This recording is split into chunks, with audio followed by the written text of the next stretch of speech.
Hey everybody, and welcome to AMC Movie Talk for movie fans. I'm your host, Ashley Mova, and this is the daily show where we give you all of the latest news from the world of movies, plus a little bit of insight into what it all means. Leading off the show today is AMC Movie News production manager, Dennis Zen. Hello everyone, and welcome back to another brand new episode of AMC Movie Talk.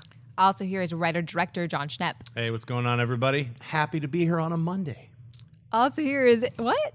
Also here is AMC's Mark Ellis. I like that. I like your style. I also like how Librarian Mova broke one of the cameras right before we started shooting. Whoopsie. Yep. All right, guys. So usually, we start off with our first topic, but obviously we shoot this in the morning. Sometimes news breaks on our way here, and so obviously this is big news about them announcing who Spider-Man is and who's going to be directing it. So this is from the website, Marvel's own website. It says, Sony Pictures and Marvel Studios are proud to announce that after a full worldwide casting search, Tom Holland will play Peter Parker / Spider-Man in the next Spider-Man film in theaters in IMAX and 3D on July 28th, 2017. The film will be directed by Jon Watts, director of Cop Car, the upcoming thriller that made its debut earlier this year at the Sundance Film Festival. So, Schnepp, hearing this news, what's your takeaway? Oh, it's exciting, and finally they announce it. I guess it's official because it's on the Marvel side, right? It's not just a rumor. Yeah, Tom Holland. The one that's more surprising is the director, because it's like I haven't heard of anything. I think this is his first film, right? Cop Car. Yeah. Cop. What is it called? Cop Car. Yeah. So it's a car for cops, right? Yeah. It's is it like a police car is another. What was the working title? I was wondering if it was like Knight Rider or something, where the car talks to Kevin Bacon and they hang out together. So if that's the case, I want to see this movie. But that's the most surprising thing. Now I want to see it regardless, because the guy who directed it is now doing the new Spider-Man movie, right. And I don't know that much about him. I don't know that much about the actor Tom Holland either, but you read his bio. He performed Billy Elliot live on stage, as Shep and I were talking about, somewhere, which means he's got a variety of ability. So he's a great performer at a young age. So I was surprised that it wasn't Aja Butterfield, because I just kind of assumed that was the way it was going to go down, because it was so heavily rumored and reported a few weeks ago. But if a worldwide search is what you said, and I'm sure it was an exhaustive worldwide search. They really do not want to mess this up, especially Sony, but Marvel too, because Spider-Man now factors into so many of those movies going forward. So Tom Holland, I'm sure he earned it, and I'm just excited to see him on screen now. Yeah, the big surprise is definitely the director. I mean, the actor we knew, other than Aja or Asa or whatever how you call his name. It doesn't matter anymore. I'm just kidding. He's got a great He was the career only ahead guy of him. we really knew his work, right? Right, He was right. in Hugo. He's in a few Ender's Game and a few other things. This guy and the other frontrunners, Charlie Rowe, I think Matthew Lintz, we really haven't seen their work. I guess this Tom Holland has that Chris Hemsworth movie, Heart of the Sea, he's going to be in. Wow, So I think a lot more people are going to be paying attention to that. And he was also in The Impossible too, and he was very good in The Impossible, which Was is he? a really Okay. hard movie to watch. It's very dramatic, and so for a kid, which he was at that point, to pull that role off was pretty impressive. So he's got chops. Okay, but you guys are right. The director, that's the much more surprising thing, because he hasn't done, because you get what's his name, Colin Trevorrow, who just did Jurassic World. Obviously he hasn't handled big budgeted movies before, but he did do what is it, Safety Not Guaranteed. Right. That was something. It was an indie thing that we knew about, had some It was already out. Yeah, and then he jumped to this. I haven't heard of Cop Car before. I'm looking at the list of stuff that he has. It's like he has a Clown. I don't know what that is. That sounds scary. Right. And then or funny. Yeah, and a lot of this is like TV, movies, and then the Onion News Network. He went from the Onion News Network. Look, to now I totally want to see this new Spider-Man. Hey, you It's need gonna a have some sense of humor. Yeah, You do. Spider-Man, he's quick. He delivers the quips. He's good at one-liners. That's what you need. I think it's going to be awesome. I think it's a good pick. I mean, even though I haven't seen anything that this director has done, just reading off that list, it's eclectic but all good stuff. And to be fair, I don't know what goes into these interviews, but like you brought up Trevorrow, he did Safety Not Guaranteed, which is a movie I didn't hear about until it was out in theaters, and all of a sudden he's doing one of the biggest franchises, and we all saw what the reception was to Jurassic World, that people were very positive with it. Gareth Edwards, same way, is that people may not have universally loved Godzilla, but I think they at least appreciated what he was able to do as a filmmaker with a built-in franchise. franchise. So there's a precedent for somebody being able to make a leap like that. And I think that, again, they're really taking their time with this, with selecting. As we've been reporting rumors forever. Now that it's finally locked in stone, I think these guys earned it. Okay, speculation time for the actor, and maybe less so with the director. Do you think this is Marvel's first choice, Sony's first choice, or is it a case where they had to compromise? Well, they like this guy better, and Sony liked this guy better, Marvel liked this guy better, and this is the guy they just happened to agree on. You got to think Marvel's calling the shots here. You got to think that sure, Sony can put their weight in, but you got to think that Marvel is going to be the parent that's going to say, no, you know what, this is the way it's going to go down, and I think Sony's going to be happy with that. Because again, like if I'm Sony, I want Marvel to sign off on this. I don't want to be Sony and say, no, you know what, Marvel, we really want this guy and this guy. Marvel is knocking so much of their material out of the park and has been for the better part of the last decade. So I think that you want whoever Marvel wants. It feels like Sony wanted Aja Butterfield, and then Marvel's like, that's not happening. This is what's happening. Aja can play Harry Osborn. You know what I mean? It'd be like who knows? All right, let's get started with our first topic. All right. Unfortunately, today we have some sad news as Oscar-winning composer James Horner died yesterday in a plane crash at age 61.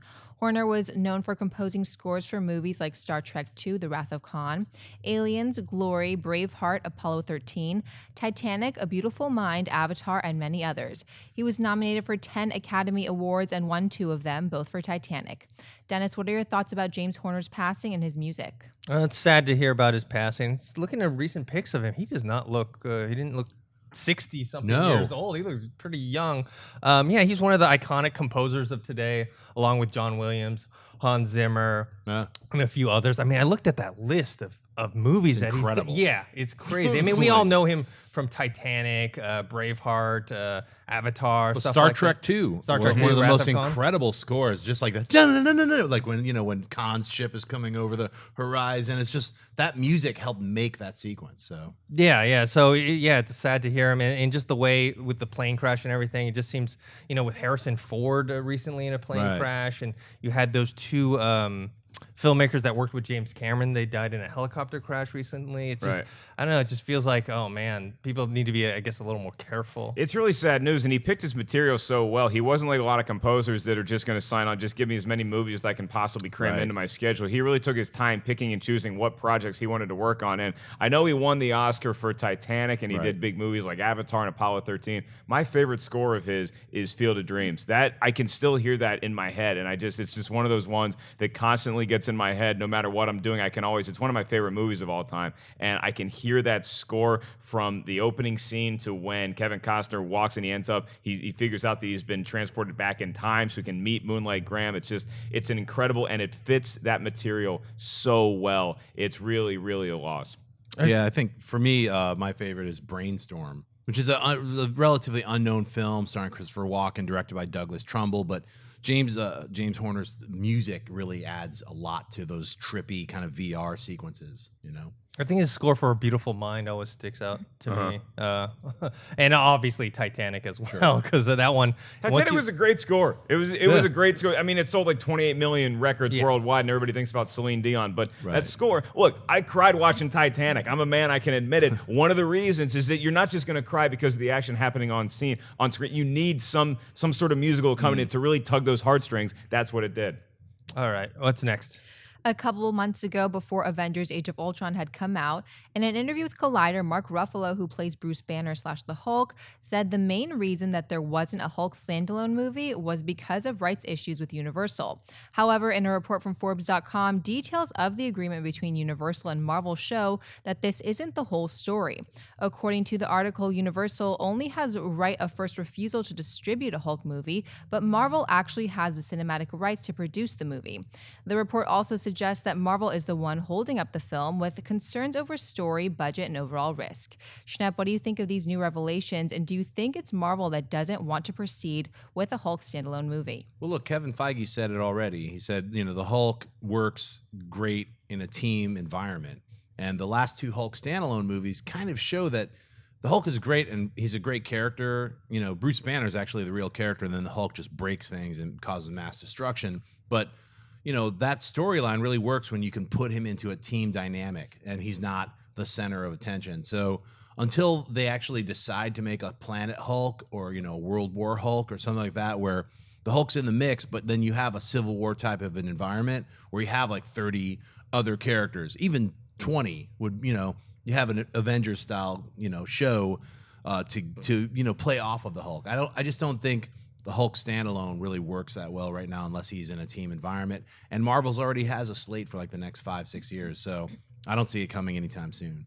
Mark? Unless the Hulk standalone goes crazy and goes Planet Hulk and and shoots him off to another dimension, and that, of course, means a bigger budget. So I think that audiences would be wanting to see this. I don't know that they're going to get the payoff when they do see it. Like you said, I think that he works the best when he is in a team environment. It's harder to make. I think The Incredible Hulk was about as good as you could have made that movie. Yeah. It was interesting to watch Edward Norton's character go through all these things. He really doesn't want to be the Hulk. He'd kind of rather just ditch this character entirely, but it's a part of him. He can't cure himself, so you try to make him into a superhero. The Hulk is so he relies on the relationships, and you saw in the most recent movie, him and Scarlett Johansson's character are kind of going back and forth. So to all of a sudden have him not with any of these other stars in the movie, which by the way is also going to cost a lot of money, the only way to tell that story is if he does go off in a Planet Hulk setting, which I'd be interested in seeing, but it's not at the top of my list. Well, Marvel takes risks. They, you know, did so with Guardians of the Galaxy. They're doing it with Ant-Man, but those are calculated risks. And I think with the Hulk, the budget that they're proposing or they want to do, especially for something like a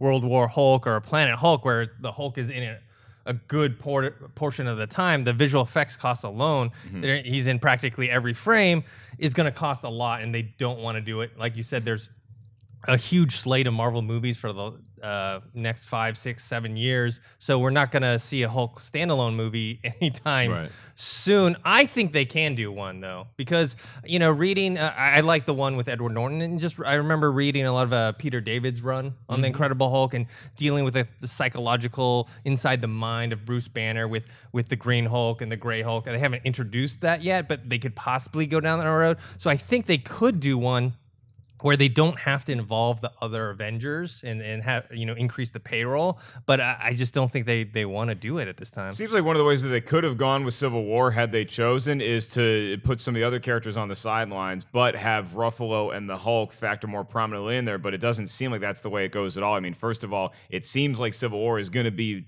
basically an Avengers movie and the prelude to Infinity War. And Ruffalo is still waiting for his good buddy Bob Downey Jr. to call him and say he's in the movie. So it doesn't look like he's going to be that prominently in Civil War at all. Of course, he's going to factor into Infinity War. After that, you don't even know if any of these guys are going to return to the roles. So I think that the time the sands are running through the glass pretty quickly with his ability to get a movie made. Well, I think the other thing about the Hulk is like the Marvel version of the Hulk. Like one of his lines is, "I'm always angry."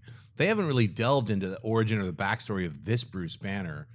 So it could be like a Jekyll and Hyde like horror movie if they wanted to play it that way and bring in some other new characters. So, you know, I wouldn't mind seeing a Hulk movie. So I almost feel like it's a waste, though, to bring someone as talented as Mark Ruffalo into this role and not have a standalone movie. Just have him as a side character. Like I said, it's not going to be anytime soon, but I would like to see it in the future. And also, when does that movie come out? If they wanted to make the standalone, when does that movie come out? I mean, their slate is so packed right now with other superhero movies. When does the Hulk? Because it did look like they might try to go in a different direction after the end of the Infinity Wars and just do different movies that aren't Avengers based. So again, that's why I say it doesn't look like there's a whole lot of time left to plan a movie like that. What if they just bumped Spider-Man?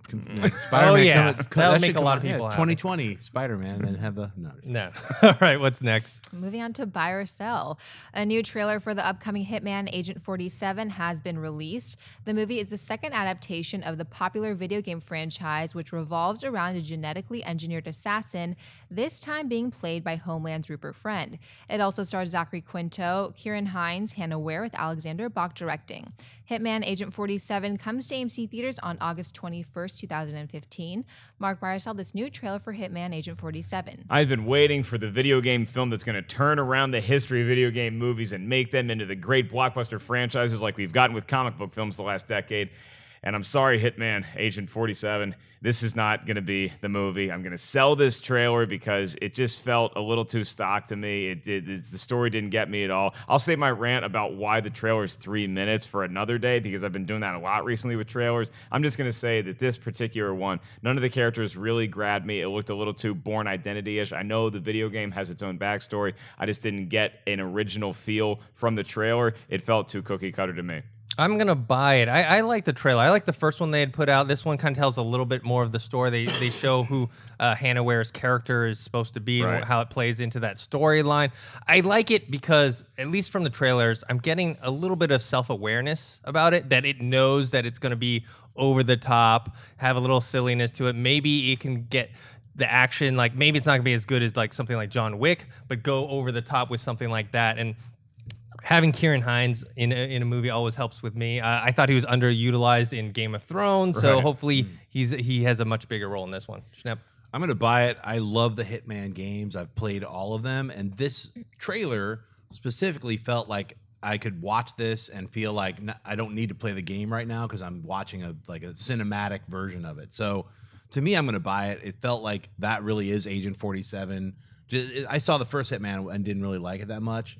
This feels like they went with the game storyline a lot closer. So I'm looking forward to watching it. So I didn't see the first one. Did they play that one straight where it was like a serious? It was it was Timothy Oliphant as the Hitman, and it was definitely played serious, but it was just kind of sluggish and didn't really go too many places. This feels like it's going all over the place, which is exciting. So yeah, it's a tough tone to hit if you're going for that over the top action, but you still want to have some sort of coherent story. You could do something like Wanted with Angelina Jolie, where it ended up being kind of a cool, interesting take, or you just get into the Resident Evil territory where you just feel like you've seen this movie 1,000 times. That was my fear watching the trailer. Well, it's funny you mentioned Wanted because there were elements of this trailer that had that flavor of Wanted, where he's like, you can use your powers. He's kind of training in this girl who forgot she was a hit woman. And so it's sort of, they have that prescient kind of ability to see heightened awareness because that's how they were trained, through the labs and all, the Agent 46, 47, all that kind of stuff. Which is cool because now we know the first half of the movie. So thanks, guys. Bam! Well, even the action, though, you're talking about that feeling like with the sniper rifle and the handcuff. And then also, probably my favorite scene is when he's surrounded in the city with the car and he arches backwards and shoots. I think that if it understands that's what it's going to do instead of taking itself too seriously, I'm all for it. Yeah. All right, what's next? While there has not been any official confirmation that Hugh Jackman would be appearing in the upcoming XMen Apocalypse, many fans have assumed that the actor playing Wolverine would be reprising his role in the movie. While nothing close to confirmation has been announced, a leather apparel company may have let the cat out of the bag. In a recent Instagram photo, the company wrote this: "We were just asked to make a special duffel backpack for Hugh Jackman, who is filming the new X-Men movie in Montreal. We started sketching. The bag will be ready next week. We will keep you posted." Embarrassing. The Instagram posting has since been removed. X-Men Apocalypse hits AMC theaters on May 27, 2016. Dennis Byersell, Hugh Jackman appearing in X-Men Apocalypse. I think this is like Ashley's favorite story ever. She loves this story. I'm gonna buy it. I'm gonna buy that he's in it because we all assumed that he was gonna be in it. It doesn't make sense that he's not in it.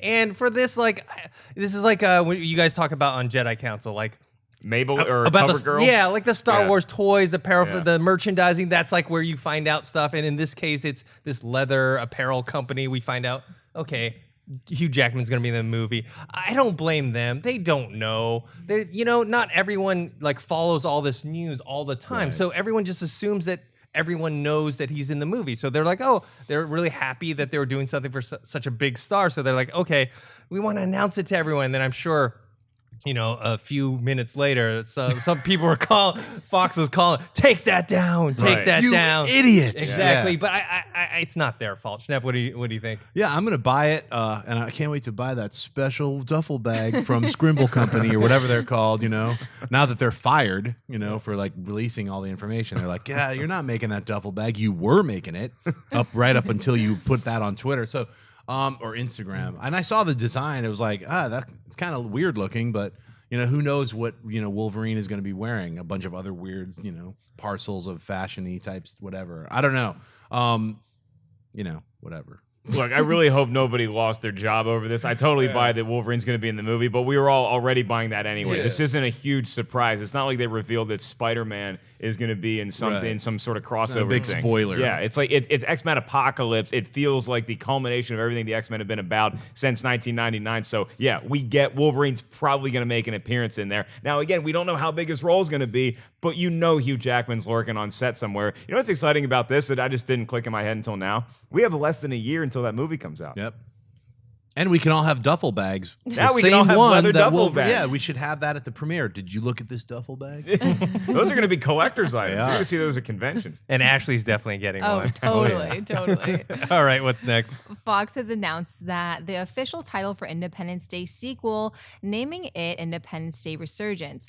They also released a couple photos from the set showing off a spacecraft named Moontug. Actors Jeff Goldblum, Bill Pullman, Vivica Fox, Brent Spiner, and Liam Hemsworth are set to appear in the film, with Roland Emmerich returning to direct. Independence Day Resurgence opens on June 24, 2016 in AMC theaters everywhere. Dennis Barisell, the official title for ID4 sequel, and the pics for the new spacecraft. I don't really care either way about the title. It's a generic title, Resurgence. The pics, I like them. The ship kind of has a Prometheus alien look to it. The name is what intrigues me the most, Moontug. What does that mean in the context of the story? If it's 1,000 of these ships that have to pull the moon to like smash into the aliens and save the day, I'm in. What about you, Mark? But look out, because Jaws from James Bond is on the moon, and he's ready to kick the crap out of Moontug. I've been defending the ID4 sequel forever because I love Independence Day. It's such a fun movie. I don't like the name. I saw Resurgence, and I'm like, it just doesn't roll off the tongue well. I don't know what you would have called it. You couldn't call it ID5. You can't call it ID42 because then ID42. So I don't know what you would have called it. I just don't love the name Resurgence. The ship looks pretty cool.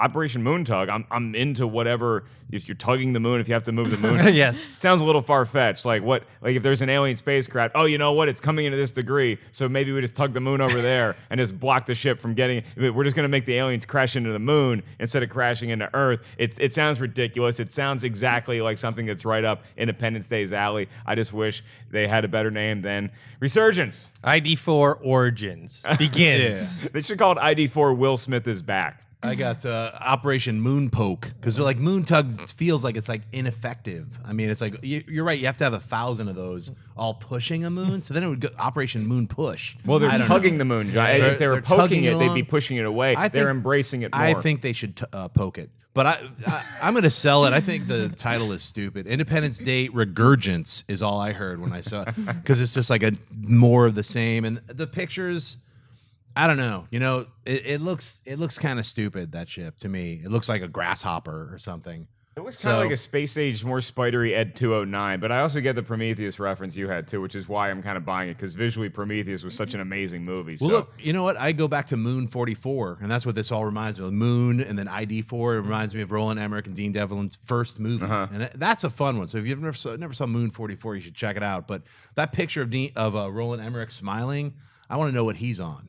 He was tugging the moon earlier. That's right. Smile after you tug the moon. Is that a Tugging that euphemism for moon. something else? That's right, man. I was just tugging the moon. Yeah, you wake up, you tug the moon for a little bit, you go about your day.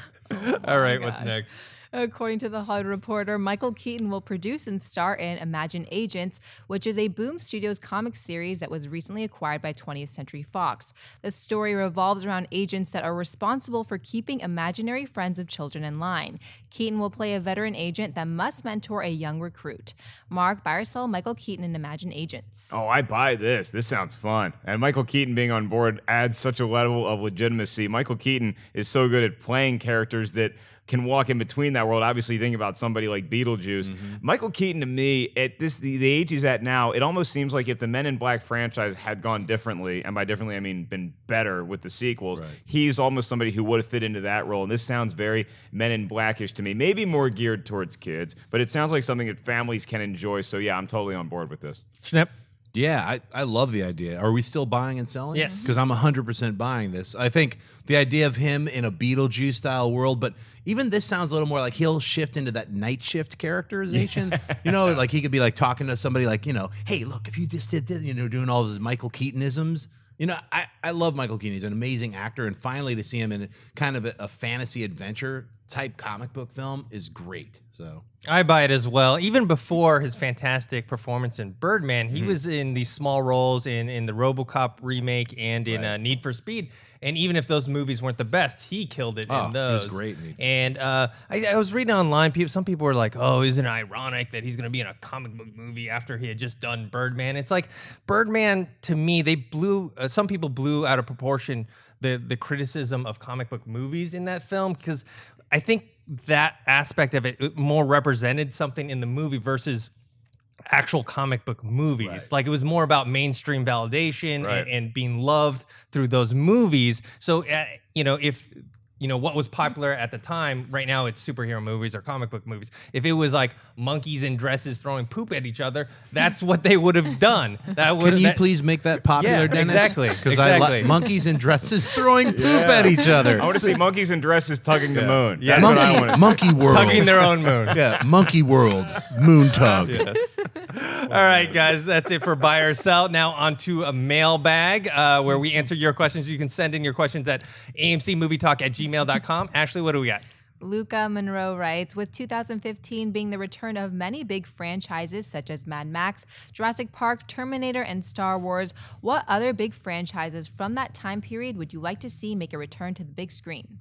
Mark? Jaws, baby. Give me another. Give me Jaws 5. Let's make up for Jaws the Revenge. No, I saw this question, and I've been racking my brain, and I'd love to come up with an answer. There's nothing else from that time period. We've gotten so much from that time period. We've milked everything out of those franchises. I don't need. I can't think of anything else that I'm really like, oh, man, I need to see another one of those.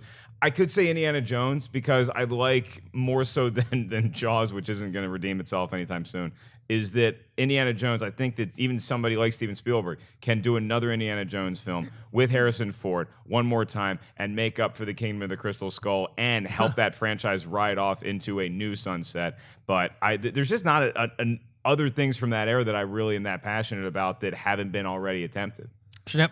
I'm going to do a little tribute to James Horner and say a sequel to Battle Beyond the Stars, which I have the album, and that was one of his very first scores that he ever did, working for Roger Corman. It's a great score, and it's an amazing film. It's like a remake of The Seven Samurai. It's like The Magnificent Seven. It's got that whole flavor to it, but in space with aliens. And Roger Corman was trying to like feed off of Star Wars on a very cheap, low budget.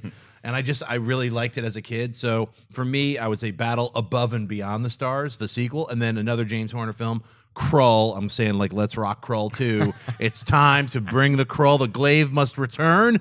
Krulls, or whatever you would call it. I would go with something like even though we've had a few of these movies recently, Die Hard. I mean, the last two Die Hards were not that great, in my opinion. Some people liked them. I didn't get the feeling that Bruce Willis was playing John McClane. It was Bruce Willis showing up, getting a paycheck, and they slapped Die Hard on there. Lethal Weapon. I mean, it's you would have to reboot it. You couldn't have Mel Gibson and Danny Glover in it again. I wouldn't mind seeing that. What else? I mean, they've been talking about Beverly Hills Cop sequel for the longest time. I just have such a faith, a relentless faith in Eddie Murphy to still be great that I wouldn't hate hearing about a new Beverly Hills Cop movie. Also with Beetlejuice, if Michael Keaton could be like like in that world, he'd be like the elder Indiana Jones ushering in a new era. So well, that was I could on go the for table. something They were like gonna that. make that Beetlejuice 2, but now I don't know if it's happening. And then you hear about Die Hard 6, where it's like it could be Willis and something to do with the Nakatomi honoring him, which sounds like the only possible way you can get Die Hard back on track. But a lot like Jaws, like I think the first Die Hard and the first Jaws are such classics, and even the Lethal Weapon franchise for that matter, I think is such an iconic franchise to this day that I don't know that you could do it or that I'd want to see it with anybody else in those roles. So just kind of let me have those 4 movies. So for Die Hard 6, do we bring Christian's favorite Jai Courtney back into the role as his son? Not bring Jai Courtney back, but you do bring Reginald Bell Johnson, and you call up Argyle wherever he is. He needs to be the limo driver who's taking John McClane from the airport in Japan to the Nakatomi Plaza to honor him, and then all hell breaks loose because there's a Gruber cousin afoot, and he's up to no good. Yes, I like that. I just wrote the worst Die Hard movie ever. I the buy best. it. Is it buy or sell? I buy it. Yeah, I'm buying it too. All right, Ashley, what's next? Luke Larson writes, "Hey guys, with Beauty and the Beast ratcheting up a great cast, I was wondering what your guys' pick would be for the best ensemble cast of all time. I think my pick would be The Departed. Thanks for being the best damn movie-related show on planet Earth." Yeah, The Departed has a great cast. Look at this: Leonardo DiCaprio, Jack Nicholson, Matt Damon, Mark Wahlberg, Alec Baldwin, Martin Sheen, Vera Farmiga, Ray Winston, and Anthony Anderson. That's crazy. a pretty impressive list. I wrote down a few others, like the Ocean's 11 remake had George Clooney, Brad Pitt, Don Cheadle, Julia Roberts, Andy Garcia, Bernie Mac, Scott Conn, Casey Affleck.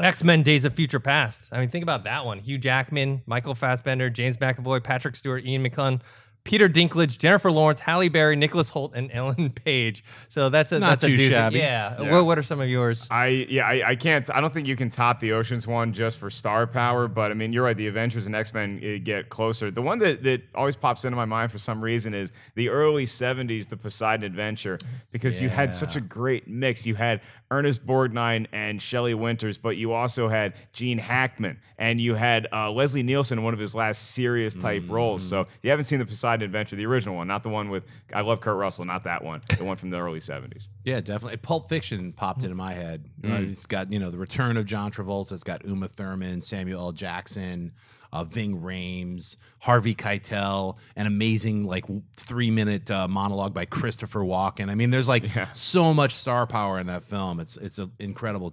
Roth, what's his name? Tim Roth.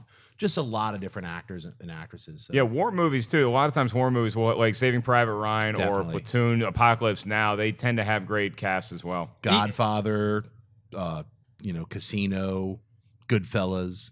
Goodfellas has got an incredible lineup of top tier actors, and then a whole bunch of people just filling in to the cement of other amazing character roles. So. Well, you talked about war movies. That one, it wasn't a good movie, but that George Clooney war movie where they go find the art, it was. I didn't even Monuments see it. Man. Monuments, was such a headache. but it was a of good disappointment. cast. Great. I mean, look, Jack and Jill might have the best cast of all time. You have all these cameos. You have Adam Sandler, you have Al Pacino trying to ruin his career, but it's a horrible movie, but it's got a lot of great talent in it. Ashley, is there any movie that you can think of that has a huge cast of some of your favorite actors or actresses? I was just trying to think of all the movies that have great casts but have terrible, is a terrible movie. That happens a lot. Can you guys think of those? I was trying to think of Jack and a Jill. I don't think you're fun- topping Jack and Jill for Okay. for All more right. talent and less quality. You might have to go to another Adam Sandler movie. Movie Hopefully I it's never not saw Pixels. that. Who else is in it besides Adam Sandler? Jack, well, it's just a bunch of cameos, and there's a lot of sports cameos. There's a lot of actor cameos, just people showing up out of nowhere. Oh, here's a horrible movie that's got an incredible cast. The Counselor. Oh, yeah. It's got Brad Pitt. It's Yeah. got Michael Fassbender. It's got Cameron Diaz. It's Javier got Bardem. Javier Bardem, and it sucked. Yeah. So- Oh, I got it. I got the worst movie with the best cast is the what's the movie 43? Yeah. Oh, Boo, yeah. so many never famous seen that. people. I Yeah. watched the first 20 minutes. Then you get the hell and out of there. I had to Man. turn it off. Once they got to the Chris Pratt Anna Faris scene, Yeah. their bedroom scene, I was like, I'm out of here. There's no leather duffel bags being made for Hugh Jackman in that movie. But there is moon tugging. There's Yes, a lot of moon yeah. tugging in that And movie. monkeys throwing Hashtag poo while wearing moon dresses. tug. Moon tug, monkey dress. Yes. All right, guys, that's it for today's show. I want to thank the people at the table with me. Schnepp, where can people find you? You guys can find me at Instagram and Twitter, just at John Schnepp and at TDOSLWH. This coming weekend, I'm going to be at the Florida SuperCon in Miami. So come on down, say hello. I'm going to be doing a ton of panels on animation, directing, being showing clips of The Death of Superman Lives. Go to www.tdoslwh.com and pre-order the film right now. It comes out July 9th at Comic-Con. So Florida, I'll see you this weekend.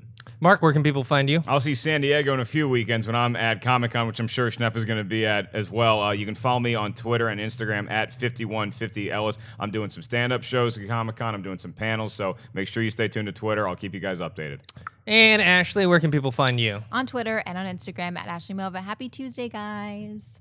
And you guys can find me on Twitter at ThinkHero or on Instagram, Dennis.tzeng, or on YouTube, Think Hero Pro. And speaking of Comic-Con, we're all going to be down there. I'm sure we'll have Yes. some sort of meetup. We haven't decided where or when Yeah, yet. Hooters. Yeah. Hooters. Definitely. Hooters. Moon tug. Yeah, behind the Hilton Bayfront, we're gonna all be dressed up as monkeys and we'll be throwing poo at each other. But we're gonna be wearing dresses, so come and hang out with us. And on that note, don't forget to subscribe to the AMC Theaters YouTube channel. That's youtube.com/AMC Theaters. And we will see you guys tomorrow.